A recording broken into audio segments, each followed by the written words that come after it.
Good morning সকলকে। আজকে এই র্যান্ডম মডিউলটা করাবো। র্যান্ডম মডিউলে দেখো তিনটে ফাংশন আছে, তো তিনটে ফাংশন যখন খুব অল্প থাকে তখন আমরা ফ্রম দিয়ে ব্যবহার করি। মডিউল কল করার জন্য ফ্রম স্টেটমেন্ট ব্যবহার করি। তো আমি ফ্রম স্টেটমেন্ট দিয়ে করি, তাহলে লেখা কম লিখলে হবে।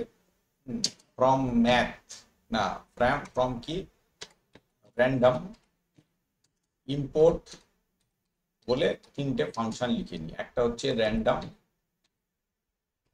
আচ্ছা, আর একটা হচ্ছে র্যান্ড ইন্ট, আর একটা হলো র্যান্ড রেঞ্জ। তো র্যান্ডম ফাংশন জেনারেট করার জন্য এই ফাংশনগুলো ব্যবহার করা। যেমন ধরো র্যান্ডম যদি দিই, তো র্যান্ডামের মধ্যে আমাকে ভ্যালু পাঠাতে হয় না। র্যান্ডম কি করে, ওই দেখো লেখাই আছে যে যে ভ্যালুটা রিটার্ন করবে এক্স ইন দ্য ইন্টারভাল 0 আর 1, মানে 0 থেকে 1-এর মধ্যে কোনো সংখ্যা রিটার্ন করবে। তো তোমাদের মনে হতেই পারে 0-র পরে যদি 1 আসে, তো মাঝখানে কোথায় সংখ্যা আছে? উত্তর হচ্ছে যে কোনো দশমিক সংখ্যা রিটার্ন করবে। 0 থেকে 1-এর মধ্যে যে কোনো একটা দশমিক সংখ্যা রিটার্ন করবে। দেখো, এই দেখো 0.399 এটা রিটার্ন করবে। তো এর মানে এই নয় কিন্তু যে এই ফাংশনটা কল করলে বারবার এটাই আসবে। প্রত্যেকবার আলাদা একটা র্যান্ডম সংখ্যা জেনারেট হবে। তো একই রকম ভাবে আমি আবার যদি র্যান্ডম লিখি, তাহলে পরের বার আলাদা আরেকটা সংখ্যা জেনারেট করবে। দেখো এরকম। তো র্যান্ডম নাম্বার জেনারেট করার জন্য এই মডিউলটা ব্যবহার হয়। এটা আমরা অনেক সময় অনেক জায়গাতে ব্যবহার করে থাকি। তোমরা দেখে থাকবে যে অনলাইনে যখন আমরা ক্যাপচা দিই, তখন দেখবে ক্যাপচার মান প্রত্যেকবার চেঞ্জ হয়ে যায়। এইভাবেই হয়, অটোমেটিক জেনারেট করা হয় এবং যে কোনো একটা র্যান্ডম ভ্যালু এইভাবে উঠে আসে। তো দেখো এবার ওই র্যান্ডম ইন্টিজার, যেটা ইন্টিজার মানে পূর্ণ সংখ্যা, সেইটাকে কল করব। তো এটার নিয়ম হচ্ছে দুটো ভ্যালু দিতে হয়, একটা হচ্ছে স্টার্টিং ভ্যালু আর একটা হচ্ছে এন্ডিং ভ্যালু। মানে আমি যদি 1 আর 100 দিই, তাহলে 1 থেকে 100-র মধ্যে যে কোনো একটা র্যান্ডম সংখ্যা দেবে। হ্যাঁ, দেখো 100ই দিল। এর মানে এই নয় কিন্তু যে পরের বার 100 দেবে, পরের বার দেখো অন্য কোনো ভ্যালু দিতে। এই দেখো 28 দিল, যে কোনো নাম্বার দেবে 1 থেকে 100। তো এটা হচ্ছে ইন্টিজার সংখ্যা, মানে পূর্ণ সংখ্যা দেওয়ার জন্য তৈরি।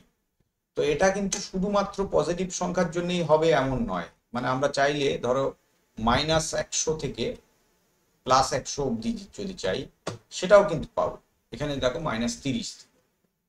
ঠিক আছে, তো যে কোনো রেঞ্জে পূর্ণ সংখ্যা জেনারেট করার জন্য, র্যান্ডম পূর্ণ সংখ্যা জেনারেট করার জন্য র্যান্ড ইন্ট বলে যে ফাংশনটা, ওইটা ব্যবহার।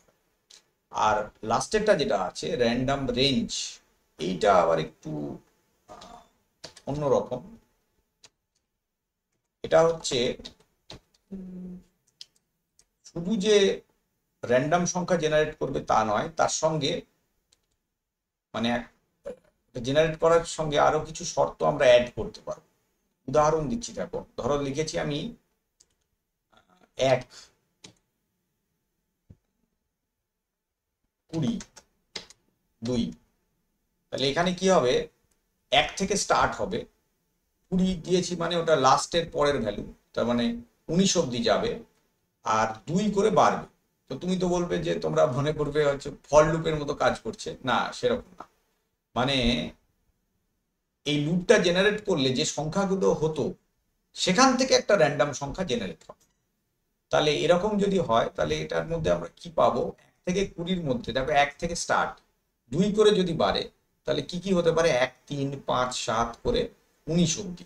তার মানে 1 থেকে 19 অব্দি অড নাম্বারগুলোর মধ্যে বা বিজোড় সংখ্যাগুলোর মধ্যে যে কোনো একটা সংখ্যা রিটার্ন করবে। দেখো 17। পরের বার কল করলেও ওই রকমই আর একটা সংখ্যা রিটার্ন, মানে এই রেঞ্জটার ভেতরেই অন্য আর একটা সংখ্যা 9 রিটার্ন। ঠিক আছে, তো এটাকে আমরা চেঞ্জও করতে পারবো। ধরো আমরা চাইছি যে 5 থেকে 100, তার ভেতরে আমরা 5 করে বাড়াচ্ছি। তাহলে কি করে হবে, মানে 5 দ্বারা বিভাজ্য সংখ্যাগুলোই হবে 5 করে যদি লাফাই। হ্যাঁ, 100 তো হবে না, কারণ 100-র আগে 99 অব্দি যাবে। তাহলে আমাদের রেঞ্জটাকে আমরা 101 করে দিই, তাহলে বেটার হবে। ঠিক আছে, এবার দেখো যে কোনো সংখ্যা যেটা জেনারেট হবে সেটা 5 দ্বারা বিভাজ্য। পরের বারও যদি দিই তাহলেও সেটা 5 দ্বারা বিভাজ্যই হবে। ঠিক আছে, তার মানে প্রথমে এক্ষেত্রে কি হবে, প্রথমে একটা সিকোয়েন্স জেনারেট হবে, সেই সিকোয়েন্স থেকে আবার একটা র্যান্ডম সংখ্যা তুলে নিয়ে সেইটাকে আউটপুটে দেখানো। এটা হচ্ছে র্যান্ড রেঞ্জ বলে যে ফাংশনটা আছে, র্যান্ডম রেঞ্জ, সেইটা আউট। বুঝতে পারলে? তো এই হচ্ছে আমাদের র্যান্ডম মডিউল। মূলত তোমাদের সিলেবাসে 3টেই ফাংশন দিয়েছে, কাজেই বাকি ফাংশন যেগুলো আছে সেগুলো পড়ার খুব একটা প্রয়োজন নেই, সিলেবাসে এটাই আছে। তোমরা ব্যাপারটা তো বোধহয় বুঝলে। আর যদি কেউ এটা নিয়ে কাজ করো তাহলে এই এখানে র্যান্ডম ডট দিয়ে দেখবে যা যা ফাংশন আছে সেগুলো কল করে করে কাজ করলে করতে পারো, কোনো অসুবিধা নেই। বেশিরভাগ ফাংশনই র্যান্ডামের হচ্ছে র্যান্ডম ভ্যালু জেনারেট করা সংক্রান্ত ফাংশন। ঠিক আছে, তো অবশ্যই লাইক করবে, শেয়ার করবে, আর কোনো প্রশ্ন থাকলে আমাকে জানাবে। আজকের ক্লাসে এইটুকুই রাখছি। পরের দিন যেটা বাকি থাকলো, মানে ওই স্ট্যাটিস্টিক যে মডিউলটা আছে, স্ট্যাটিস্টিক্স মডিউলের যে মিন মিডিয়ান মোড আছে, এটা করি। Thank you.